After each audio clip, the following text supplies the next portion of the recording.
July ১৬, ১৯৫০, Rio de Janeiro, Brazil.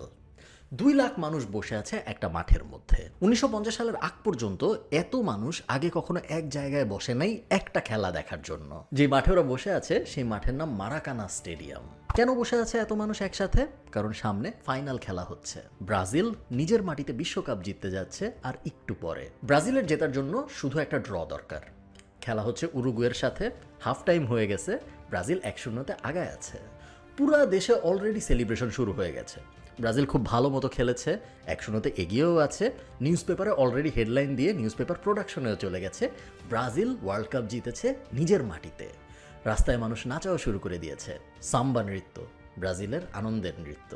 এরপরে যা হলো পুরা ব্যাপারটা একটা ভয়ঙ্কর দুঃস্বপ্নের মতো। উরুগুয়ে প্রথমে একটা গোল দিল, ১-১ হয়ে গেল। তার কিছুক্ষণ পরে উরুগুয়ে আরেকটা গোল দিল, ২-১ হয়ে গেল। ব্রাজিলের নিজের মাটিতে ২ লাখ মানুষের সামনে পৃথিবীর সবচেয়ে বড় ওয়ার্ল্ড ইভেন্টগুলোর একটায় ব্রাজিল হেরে গেল। মাঠের ভেতরেই ১০০-র বেশি মানুষ অজ্ঞান হয়ে যায় এবং প্রায় ৪ জন মারা যায় হার্ট অ্যাটাকে।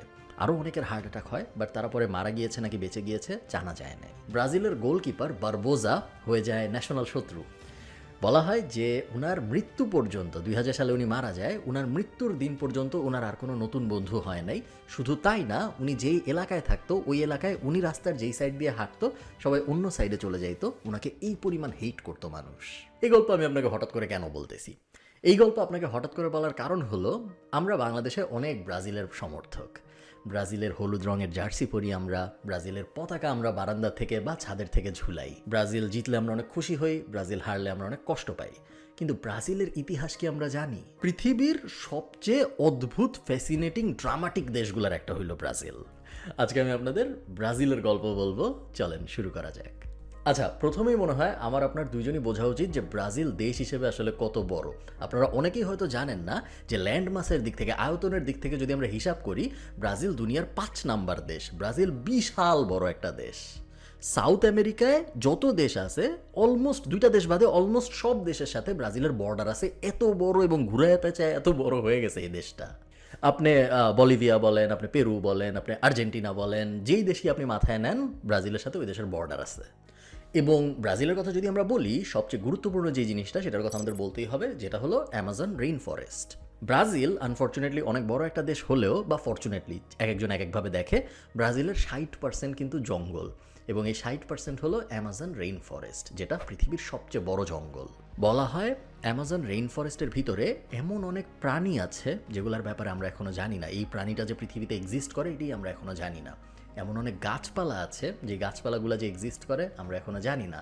পানির নিচে এমন অনেক মাছ টাইপ জিনিসপত্র আছে যারা পানির নিচে থাকে, এরা যে এক্সিস্ট করে আমরা এখনো জানি না। এবং সবচেয়ে ভয়ঙ্কর ব্যাপার, ব্রাজিলের জঙ্গলে এরকম অনেক আদিম মানুষও আছে যাদের ব্যাপারেও আমরা জানি না। এবং এই আদিম মানুষগুলো জানেও না যে পৃথিবী এত দূর আগায় গেছে, কারণ ওরা ব্রাজিলের জঙ্গল থেকে কখনো বেরই হয় নাই। বিভিন্ন সময়ে এরকম কিছু কিছু মানুষের ফটোগ্রাফ করা হয়েছে, যে ফটোগ্রাফগুলো আপনারা নিউজ মিডিয়ায় সার্কুলেট হইতে দেখছেন। বাট লার্জলি অ্যামাজন জঙ্গল কিন্তু এখনো পুরোপুরি ডিসকভার্ড হয় নাই। অ্যামাজন জঙ্গলকে এত ইম্পর্টেন্স দেওয়ার কারণ হলো, পুরা পৃথিবীর টোটাল অক্সিজেনের 20% আসে অ্যামাজনের জঙ্গল থেকে। তো আপনি বুঝতে পারছেন, এবং এই জঙ্গলটা ব্রাজিলের ভিতরে। আপনি বুঝতে পারতেছেন ব্রাজিলের ইম্পর্টেন্স কত আমাদের বেঁচে থাকার জন্য। আপনি খেলাখুলা হাবিজাবি সব কিছু বাদ দেন, জাস্ট ব্রাজিল না থাকলে আমরা বেঁচেই থাকতে পারতাম না, কারণ পুরা দুনিয়ার অক্সিজেনের 20%-এর সাপ্লাই আসে ব্রাজিল থেকে। আমার মনে আছে ছোটবেলায় আমি ভীষণ অরণ্য ১, ভীষণ অরণ্য ২ পড়েছিলাম, ভলিউম 4-এর 1-এ। আপনারা যারা জানেন তারা জানেন, আমাকে কমেন্টে জানেন। এবং তারপরে আমি সারাদিন ভাবতাম যে ব্রাজিল যাব, অ্যামাজন জঙ্গলে যাব, অ্যানিমালস দেখব। এখনও যাওয়া হয়নি, হয়তো আশা করি সামনে যাব। বাট ব্রাজিল অনেক অদ্ভুত একটা দেশ, ব্রাজিল অনেক ড্রামাটিক একটা দেশ, এবং ব্রাজিল এমন একটা দেশ যে দেশের ভেতরে অনেক রহস্য লুকায় আছে, যে রহস্যগুলোর এখনও কোনো সমাধান হয় নাই। আচ্ছা, আপনারা জানেন ব্রাজিলের মানুষ কি ভাষায় কথা বলে? পর্তুগিজ। কিন্তু ব্রাজিলের আশপাশে যত দেশ আছে ওই সব দেশের ভাষা আপনি দেখবেন স্প্যানিশ। এই কাহিনীটা কিভাবে হইল? ব্রাজিলের মানুষ কেন পর্তুগিজ ভাষায় কথা বলে যখন এর আশপাশে সবাই স্প্যানিশ ভাষায় কথা বলতেছে? আপনার এই কাহিনীটা বোঝার জন্য খুব জটিল কাহিনী না, খুব সিম্পল। আপনার একটু ১৫০০ সালের দিকে যেতে হবে। ১৫০০ সালে যদি আমি আপনাকে নিয়ে যাই এবং আমি যদি আপনাকে বলি যে ভাই এই হলো দুনিয়ার ম্যাপ, এখানে একটা ভাগ করেন, আপনি যদি ভাগ করেন মাঝখান থেকে, ওই ভাগের এক সাইড পাবে পর্তুগাল এবং আরেক সাইড পাবে স্পেন, কারণ পর্তুগিজরা এবং স্প্যানিশরা ওই সময় পৃথিবীর সবচেয়ে বড় ২ পরাশক্তি। তো এই যখন অবস্থা, তখন একটা পর্তুগিজ লোক, ওনার নাম হইল পেদ্রো, উনি ব্রাজিলে আসে, পর্তুগিজরা তখন এক্সপ্যানশন মোডে আছে, আশপাশের বিভিন্ন জায়গা জুগে ওরা দখল করার চেষ্টা করতেছে। তো পেদ্রো ছিল ওইরকমই, নতুন জায়গা কোথায় আছে পৃথিবীর ওটা ওর দায়িত্বে ছিল। তো এসে ব্রাজিলের ভিতরে ঢুকে, ব্রাজিলের ভিতরে যখন ও ঢুকে তখন দেখা যায় ইন্ডিজেনাস পিপল, সো মানুষজন যারা খুব একটা ডেভেলপড না পর্তুগিজদের মতো, তারা এখনও জামা কাপড় পরতেছে না, তাদের এখনও উন্নত কোনো কিছুই নাই পর্তুগিজদের হিসাবে ওই সময়। এবং এই জিনিস দেখেও ভাবে যে হ্যাঁ এরা তো কিছুই আসলে জানে না, এরা কিছুই বুঝে না, এই জায়গাটা পুরোটা আমি দখল করে ফেলি এবং তারপরে এখানে মনে হয় আমি অনেক সোনা রূপা অলংকার এবং ল্যান্ডমাস এত আছে, আমাদের পর্তুগিজদের এই জায়গা দখল করতে হবে, আমরা এই জায়গাটার দখল নিব। এর পরের কাহিনীটা অনেক বেশি নির্মম। তার কারণ পর্তুগিজরা আসলেও এদের দখল নেয়। দখল নেয়ার সময় পর্তুগিজরা 1 লাখের বেশি ইন্ডিজেনাস মানুষকে খুন করে ব্রাজিলে। এবং আপনি হতে পারেন ওইটা সবচেয়ে খারাপ, বাট ওটা সবচেয়ে খারাপ না। যাদেরকে খুন করা হয় না তাদেরকে কৃতদাস হিসেবে নিয়ে যাওয়া হয় বিক্রি করার জন্য। এবং দাস প্রথার ব্যাপারটা ব্রাজিলই মেইনলি প্রাইম টার্গেট হিসেবে ওই সময় আবর্তিত হয়। পুরো দুনিয়ায় কিন্তু দাস প্রথা অনেক জায়গায় হয়েছে, আপনারা জানেন আফ্রিকার দিকে হয়েছে, এইদিকে ওইদিকে অনেক দিকে হয়েছে দাস প্রথা। ব্রাজিল দাস প্রথায় যে পরিমাণ এফেক্টেড হয়েছে তত এফেক্টেড পৃথিবীর আর কোনো দেশ হয় নাই। ব্রাজিলের থেকে 4.5 মিলিয়ন দাস নেওয়া হয়েছে, কৃতদাস। পৃথিবীর আর কোনো জায়গার থেকে এত পরিমাণ কৃতদাসকে বেঁধে নিয়ে যাওয়া হয়নি বিক্রি করার জন্য এবং ট্রেড করার জন্য, যেটা ব্রাজিলের সাথে হয়েছে। এবং 1890 সাল পর্যন্ত হয়েছে। ব্রাজিল কিন্তু সাউথ আমেরিকার লাস্ট দেশ যারা দাস প্রথা বিলুপ্ত করছে। এত পলিটিক্স ছিল যে দাস প্রথা ওরা বিলুপ্তই করতে পারতেছিল না। যখন পুরা দুনিয়ায় দাস প্রথা চলে গেছে তখনও ব্রাজিলে অফিসিয়ালি দাস প্রথা আছে। 1890 সালে যায় ফাইনালি ওরা দাস প্রথা বিলুপ্ত করতে পারছে। আজকের কাহিনীগুলো যদি আপনি বুঝতে চান, আজকের ব্রাজিলকে যদি আপনি চিনতে চান, তাহলে এই ইতিহাসটা বোঝা আমার মনে হয় একটু জরুরি, কারণ ইতিহাস না জানলে আপনি কখনোই আজকের দিনের ব্রাজিলকে বুঝতে পারবেন না। 1807 সালে নেপোলিয়ন পর্তুগিজদের অ্যাটাক করে। পর্তুগিজরা কিন্তু তখন অলরেডি ব্রাজিল দখল করে বসে আছে এবং আরও অনেক কলোনি টলনি দখল করে বসে আছে। তো নেপোলিয়ন যখন পর্তুগিজদের অ্যাটাক করে তখন পর্তুগিজ রাজ পরিবার খুব অদ্ভুত একটা কাজ করে। রাজা, রানী, সৈন্য সামন্ত, রাজার ছেলে মেয়ে, সো যাদেরকে আপনি বলেন প্রিন্স প্রিন্সেস, এই টাইপ মানুষজন, এবং রাজার যত পাইক পেয়াদা ছিল, সো রাজার দাস টাস এরকম মানুষজন যত ছিল, এদের সবাইকে নিয়ে পর্তুগিজ রাজ পরিবার পালায় যায় এবং পালায় ওরা ওঠে রিও ডি জেনিরোতে, যেটা আজকে ব্রাজিলের রাজধানী। এবং ওরা যখন এই জায়গাটা উঠে তখন ওই জায়গাটাকে বলা হয় পর্তুগিজদের নতুন রাজধানী, কারণ পর্তুগাল এম্পায়ারের অধীনেই তো ব্রাজিল ওই সময়। সো পর্তুগিজ রাজ পরিবার যে জায়গায় উঠবে ওই জায়গাটা পর্তুগিজদের রাজধানী হবে, ব্রাজিলের রাজধানী হবে না।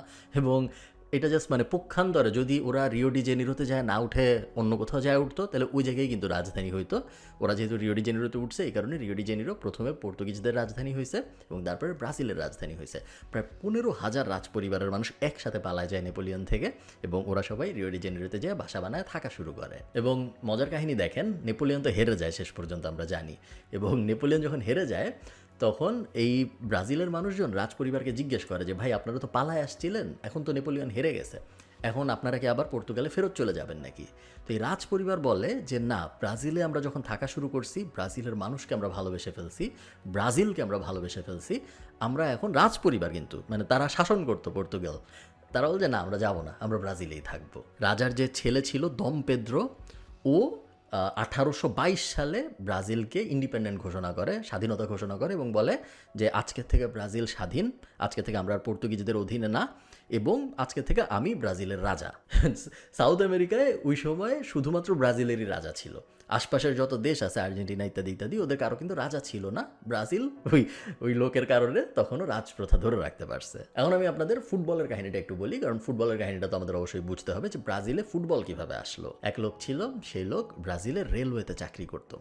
তো সেই লোক ছিল ব্রিটিশ, কারণ ব্রিটিশরা আপনারা জানেন রেলওয়ের জন্য অনেক ভালো, যে রেল লাইন কেমন হবে কী হবে না হবে। ব্রিটিশরা বাংলাদেশেও ভারতীয় উপমহাদেশেও রেল লাইনের জন্য অনেক উন্নতি করে গেছে। ব্রিটিশরা যেভাবে ট্রেন বানায় আর কেউভাবে ট্রেন বানাইতে পারে না এবং রেল লাইন সংযোগ করতে পারে না। তো এই লোক ব্রিটিশ ছিল, কিন্তু এ ব্রাজিলে কাজ করতেছিল ব্রাজিলের রেল কর্তৃপক্ষের সাথে। তো এর একটা ছেলে ছিল, যেই ছেলের নাম ছিল চার্লস মিলার। তো এই ছেলে যখন বড় হয়, ওই ব্রিটিশ যে লোক ট্রেনের জন্য কাজ করতেছে তার ছেলে Charles Miller, so Charles Miller যখন একটু বড় হয়, একটু বড় মানে অনেক বড় না, ধরেন 15-16 বছর এরকম যখন হয়, তখন চার্লস মিলারকে ইংল্যান্ডে ফেরত পাঠায় দেয় উনি, কারণ ওর উচ্চশিক্ষা লাগবে, তাই না? সো ওই ইংল্যান্ডে চলে যায়, ওই ইংল্যান্ডে যায় পড়াশোনা করে ও যখন ফেরত আসে ব্রাজিলে, কারণ ব্রাজিলে তো ওর পরিবার থাকে, পরিবার চাকরি বাকরি করে, ও ব্রাজিলে আবার ফেরত আসার সময় ওর লাগেজের ভিতরে খুব ইন্টারেস্টিং একটা জিনিস ছিল, একটা না লাগেজের ভিতরে 2টা ইন্টারেস্টিং জিনিস ছিল। যে দুইটা হইল দুইটা ফুটবল। লাগেজ ফুলে ছিল, কারণ পাম দেওয়া অবস্থায় ও ফুটবল নিয়ে আসছিল, কারণ শিওর ছিল না যে ব্রাজিলের ভিতরেও আবার ফুটবলে পাম দিতে পারবে নাকি, একবারেই দুইটা ফুটবল রেডি করে নিয়ে আসছিল। এই চার্লস মিলার ছেলেটা আস্তে আস্তে ব্রাজিলে ফুটবল জনপ্রিয় করানো শুরু করে। ও আস্তে আস্তে লোকাল ম্যাচ অর্গানাইজ করে, বলে যে তোমরা 11 জন এক হও, আমরা 11 জন এক হই, আমরা খেলবো, এই হলো খেলার রুল। এবং রুল বোঝাইতে ফুটবলের খুব একটা কষ্ট হয় না, কারণ আমরা জানি যে ফুটবলের রুল অত কমপ্লিকেটেড না, অফসাইড যদি বাদ দিয়ে আপনি নর্মালি চিন্তা করেন। শুরুর দিকে তেমন কেউ ওর কথা শুনে না, বাট ওর বাবা যেহেতু রেলওয়ের কর্মকর্তা ছিল, ব্রাজিলের যত বড়লোক শ্রেণী ছিল তারা সবাই বলে হ্যাঁ, ব্রিটিশ বড়লোক আমাকে একটা খেলা খেলতে বলতেছে, আমি এই খেলাটা খেলে দেখি, কারণ ব্রিটিশরা তো বনে দিই, ওরা যে কথা বলে ওই জিনিস যদি আমি করতে পারি তাহলে আমার নিজেরও আপার ক্লাস মনে হবে, তাই না? সো ওইভাবে ব্রাজিলের যে এলিট ক্লাস তারা ফার্স্টে ফুটবল অ্যাডাপ্ট করে, তারা ফার্স্টে ফুটবল খেলা শুরু করে। এলিট ক্লাসের মানুষ এবং এলিট ক্লাসের মানুষের বাচ্চা কাচ্চারা প্রথমে ব্রাজিলে ফুটবল খেলা শুরু করে। এখন আপনি জিনিসটা দেখেন, যখন ব্রাজিলের বড় লোকরা ফুটবল খেলা শুরু করে তখন ব্রাজিলের যারা গরিব ছিল তাদের কাছে এই খেলাটা হয়ে যায় অ্যাসপাইরেশনাল। আমরা জানি যে সেলিব্রিটিরা যখন কোনো কিছু করে, বড় লোকরা যখন কোনো কিছু করে, তখন আমাদের মতো সাধারণ মানুষদের ওই জিনিসটা করতে ইচ্ছা করে, এবং ওই এক্স্যাক্ট জিনিসটা ফুটবলের সাথে হয়। এই সাধারণ মানুষদের তখন মনে হচ্ছে হ্যাঁ, বড় লোকরা খেলতেছে, এত জ্ঞানীগুণী মানুষজন, এত উপরের লেভেলের মানুষজন খেলতেছে, আমরাও যদি একটু খেলতে পারতাম। এবং কয়েক বছরের মধ্যে এই খেলাটা ব্রাজিলের রাস্তায় চলে আসে। এই খেলাটার নাম ফুটবল থাকে না, এই খেলাটার নাম হয়ে যায় যোগো বনিতো। যোগবনিত মানে হলো আ বিউটিফুল গেম। ব্রাজিল পৃথিবীর একমাত্র দেশ যেই দেশের সব ফুটবলার প্রথম লেভেলের গরিব ছিল। ব্রাজিলের প্রথম দিককার যত সেলিব্রিটি আছে, আপনি একদম মানে যত সেলিব্রিটি কারের রেখে আপনি কার নাম নেবেন, সব কটা ছিল ভয়ঙ্কর গরিব। পেলে বলেন, রোনালদো বলেন, রোনালদিনহো বলেন, ইনফ্যাক্ট পেলের অফিসিয়াল চাকরি কি ছিল আপনারা জানেন? পেলে ছিল হলো জুতা পলিশ করতো, সেলাই না, সেলাই করার যোগ্যতা ওর ছিল না, সেলাই আরেকজন করে দিত। ও যেখানে চাকরি করতো সেলাই করার পরে ওর কাছে আসতো, ও তারপর ওই জুতা পলিশ করতো, এটা ছিল ওর চাকরি।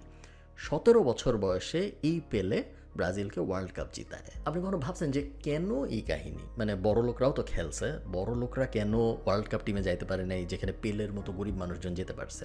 এর কারণ হলো তখন ব্রাজিলে ফুটবল ব্যাপারটাই একমাত্র ব্যাপার ছিল যেখানে কোনো নেপোটিজম ছিল না। এমন ছিল না ব্যাপারটা যে ও বড় লোকের সন্তান তুমি, বা তোমার কাছে অনেক টাকা আছে এই কারণে তুমি ফুটবল টিমে চান্স পাবা, অন্যরা পাবে না। এই কারণে সবাই ইকুয়াল অপরচুনিটি পাইছে, এবং সবাই যখন ইকুয়াল অপরচুনিটি পাইছে তখন দেখা গেছে এই যে গরিব যার কিছুই নাই বাট স্কিল আছে, বাট ইচ্ছা আছে, স্বপ্ন আছে, সেই ঠিকই ন্যাশনাল টিমে চান্স পাইছে। অন্যান্য এলিট শ্রেণীর মানুষজন ন্যাশনাল টিমে চান্স পায় নাই। মানে কত গরিব যে ছিল এটার কাহিনী যদি আমি আপনাদের বলি, কাহিনীগুলো ফেক শোনায় যে আমি মাইলের পর মাইল পাড়ি দিয়ে, বাবা মারা গল্প বলে না যে আমি মাইলের পর মাইল পাড়ি দিয়ে, নদী পাড়ি দিয়ে স্কুলে যেতাম, ওইরকম শোনায় গল্প। বাট গল্প আসলে সত্যি। পেলের প্রথম ফুটবল যেটা ছিল সেটা আসলে ফুটবল ছিল না। ওর ফুটবল খেলতে ইচ্ছা করতো, তো জুতা পলিশ করে, ওর তো টাকা পয়সা নাই। ও আর ওর বন্ধুরা মিলে দেখছে যে আমাদের বন্ধুদের মধ্যে কার পা সবচেয়ে বড়, যার পা সবচেয়ে বড় তার কাছ থেকে একটা মোজা ধার নিছে। মোজা ধার নিছে বুঝেন, বলছে যে মোজা আবার ফেরত দিয়ে দিব খেলা শেষ হইলে, কারণ ওই ছেলের আবার এক্সট্রা মোজা নাই। মোজা ধার নিছে, মোজার ভিতরে নিউজ পেপার পত্রিকা ভাঁজ করে ভরছে, ভরে মোজার উপরে গিট্টু দিছে, গিট্টু দিয়ে ওটার একটা ফুটবল বানাইছে। বানায় পেলে এবং ওর বন্ধুরা ফুটবল খেলতো। এই লেভেলের ছিল ওরা গরিব। ঠিক এই কারণে এই গরিবই, এই খেলার প্রতি ভয়ঙ্কর ভালোবাসা, এবং একমাত্র ফুটবলই এমন একটা জিনিস হয় যেখানে কোনো পার্শিয়ালিটি নাই, এই তিনটা মিলানোর কারণে ফুটবল জিনিসটা যেভাবে ওদের অন্তরের ভিতরে গেঁথে গেছে, আর কোনো দেশের মানুষের ভিতরে অন্তরে এইভাবে ফুটবল জিনিসটা গাঁথে নাই। 1964 সালে ব্রাজিলে একটা কু হয়, মিলিটারি কু, এবং মিলিটারি কু হওয়ার পরে আর্মি ব্রাজিলের পাওয়ার নিয়ে নেয়, এবং তারপরে 21 বছর আর্মি এই পাওয়ার ধরে রাখে। 1970 সালে ব্রাজিল যখন ওয়ার্ল্ড কাপ জিতে তখন কিন্তু এই কুওয়ালা আর্মি পাওয়ারে, ব্রাজিলে তখন কোনো গণতন্ত্র নাই। এই ওয়ার্ল্ড কাপটা যদি আমি ভুল না করে থাকি মেক্সিকোতে জিতে ব্রাজিল, এবং তখন ব্রাজিলের গভর্নমেন্টকে মানুষ পছন্দ করে না, মানে ব্রাজিলের নিজেদের মানুষজন। এইরকম একটা সময় যখন আমার সরকারকে সাধারণ মানুষ পছন্দ করতেছে না, এইরকম একটা সময় যায় ব্রাজিল ওয়ার্ল্ড কাপ যখন জিতে তখন সরকার খুব খুশি হয়ে যায়, ওই মানে ইল্লিগাল সরকারটা। ওরা বলে যে হ্যাঁ, এই ব্যাপারটাকে আমরা এখন পলিটিক্যালি ইউজ করব। ওরা বলা শুরু করে যে আমরা যদি ক্ষমতায় না থাকতাম কোনোদিনও ব্রাজিল ওয়ার্ল্ড কাপ জিততে পারতো না, আমরাই এই পুরো জিনিসটা করাইছি। যদি তোমার ব্রাজিল ভালো না লাগে তুমি ব্রাজিল ছেড়ে চলে যাও, যদি তুমি আমাদেরকে দেখতে না পারো তুমি চলে যাও, কারণ আমরা এমন একটা গভর্নমেন্ট যারা দেখো এতদিন তো ওয়ার্ল্ড কাপ জিতো না, 20 বছরের গ্যাপ ছিল, তারপরে আমরা আবার তোমার ওয়ার্ল্ড কাপ জিতাই দিলাম, আমাদের থেকে ভালো গভর্নমেন্ট তুমি কই পাবা? ওই যে সেই দিন ভার্সেস আজকের দিন ব্রাজিলের অবস্থা আনফর্চুনেটলি তেমন একটা চেঞ্জ হয় নাই পলিটিক্যালি স্পিকিং। 2018 সালে ফার রাইট এক লোক ব্রাজিলের প্রেসিডেন্ট হয় এবং সে অ্যামাজন রেইন ফরেস্টের বিশাল একটা অংশ টাকার বিনিময়ে জ্বালায় দেয়, যাতে ওখানে ফার্মল্যান্ড বানানো যায়, ওখানে জমি চাষবাস করা যায়, গাছ টাছ কেটে সাফ করে ফেলে। দুর্নীতি তো আছেই, মানে যত ধরনের খারাপ জিনিস থাকা সম্ভব, দুর্নীতি, রেপ, স্বজনপ্রীতি, তারপরে ক্রাইমের বাজে অবস্থা, যা যা কিছু, মানে একটা জায়গাকে খারাপ বলতে আমরা যা যা কিছু ভাবি সব কিছুই ব্রাজিলের আছে। ধনী গরিবের মধ্যে বিশাল ডিভিশন এবং ইনফ্লেশনের অবস্থা ভালো না, ইকোনমির অবস্থা খুব একটা ভালো না, সব মিলে ব্রাজিলের মানুষের সুখে থাকার কথা না, কিন্তু ব্রাজিলের মানুষ সবসময় খুশি। আপনার যদি পরিচিত কোনো ব্রাজিলিয়ান বন্ধু থাকে, আপনারা যারা দেশের বাইরে থাকেন বা আপনাদের পরিচিত যাদের দেশের বাইরে থাকেন তাদেরকে জিজ্ঞেস করেন, যাদের ব্রাজিলিয়ান বন্ধু আছে তারা সবাই একটা কথা সবাই বলবে যে ব্রাজিলিয়ানরা কেন জানি অনেক খুশি, তারা কেন জানি অনেক সুখী। এটা কেন জানেন? এটার কারণ হলো ওই যে 600 বছরের 500 বছরের ইতিহাস, তাদেরকে দাস বানানো হয়েছে, তাদেরকে বেঁধে রাখা হইতো দিনের পর দিন, এমন কোনো বাজে কাজ নাই যা এদের অ্যানসেস্টরদের দিয়ে করানো হয় নাই। এত এত এত এত খারাপ জিনিসের পরে ওদের আসলে যদি ওরা নিজের ইন্টারনালি খুশি থাকার একটা সিস্টেম বাইর করতে না পারতো তাহলে ওরা পৃথিবীতে টিকে থাকতে পারতো না। এবং ওই ডিফেন্স মেকানিজম হিসেবে প্রত্যেকটা ব্রাজিলিয়ানের ভিতরে ওই খুশি থাকা, সবচেয়ে বাজে সময়ও নিজেকে হ্যাপি রাখার একটা ইনবিল্ট অ্যাবিলিটি চলে আসছে। আপনারা অনেকেই সাম্বা নাচের কথা জানেন, ব্রাজিলিয়ান জনপ্রিয় নাচ। আপনারা কি জানেন সাম্বা নাচ কীভাবে আসছে দুনিয়ায়? সাম্বা নাচ মেইনলি ব্রাজিলিয়ানদের যখন দাস হিসেবে নিয়ে যাওয়া হইতো, তখন দাস হিসেবে ওদেরকে একটা কম্পাউন্ডের ভিতরে আটকায় রাখতো বিক্রি করার আগে। তো ওরা কিছু দাস ভাবতো যে আমরা যদি সেলফ ডিফেন্স শিখতে পারি তাইলে আমরা মনে হয় কোনো না কোনোভাবে বাঁচতে পারবো। তো সেলফ ডিফেন্স প্র্যাকটিস করতে গেলে তো আবার গার্ডরা দেখে ফেলবে যে ওরা কি মারামারি প্র্যাকটিস করতেছে, তখন ওদেরকে আবার মারবে। তো ওরা যেটা করতো, ওরা সেলফ ডিফেন্স প্র্যাকটিস করতো, বাট সেলফ ডিফেন্সের প্রত্যেকটা স্ট্র্যাটেজির সাথে ওরা একটা নাচের মুদ্রা যোগ করতো, যাতে দেখলে মনে হয় দূরের থেকে যে ওরা নাচতেছে, সেলফ ডিফেন্স প্র্যাকটিস করছে, ঘুষাঘুষি করতেছে না। ওই যে সেলফ ডিফেন্সের সাথে নাচ মিক্স করার যে আর্টটা, আজকের দিনে ওইটা হলো সাম্বা। সাউদাদ বলে একটা শব্দ আছে পর্তুগিজ ভাষায়, যেটার কোনো ট্রান্সলেশন হয় না, শুধু পর্তুগিজ ভাষায় আছে এই শব্দটা।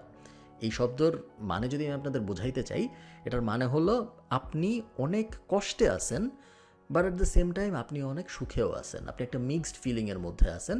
যে মিক্সড ফিলিং আপনি কখনো কাউকে বোঝাইতে পারবেন না, কারণ আপনি নিজেও অনেক সময় বোঝেন না যে এই মিক্সড ফিলিংটা কী। এই ফিলিংটা মেইনলি ব্রাজিলের মানুষজন বুঝে এবং ব্রাজিলকে যারা সাপোর্ট করে তারা বুঝে।